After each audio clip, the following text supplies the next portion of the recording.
Right now, made in China means cheap and fast. If you want quality, you'd go somewhere else. Chinese goods are also seen to be copies of what's already on the market. Now, China wants to change that. And so it's come up with a plan, Made in China 2025.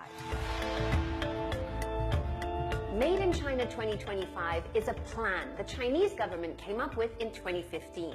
Essentially, it's a roadmap for China to use its biggest strength, making things, to help China become great in the future.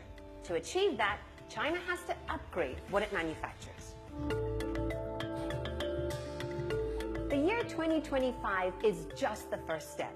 By 2025, China wants to raise the quality of everything it manufactures.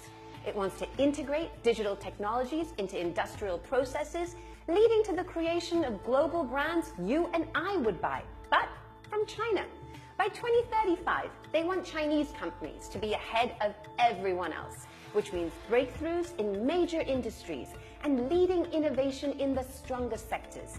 And by 2049, 100 years after the founding of New China by Chairman Mao, the country aims to become the leader among the world's manufacturing powers. 10 key sectors have been targeted under this plan, and I'm not going to name them all for you, but amongst the products they want to start exporting around the world are things like Chinese-made semiconductor chips, robotics, passenger jets and satellites, high-speed railways, ocean engineering from all the experience they've had building structures in the South China Sea, and electric vehicles. Make no mistake, this is a government plan with government backing. To achieve these ambitious goals, the Chinese government will give financial incentives to companies operating in these areas, invest money in research and development, and Beijing will also push public institutions like universities and the military to cooperate more with private companies. Made in China cheap and fast is what's allowed other countries to compete with China on quality, higher technology, services, and branding.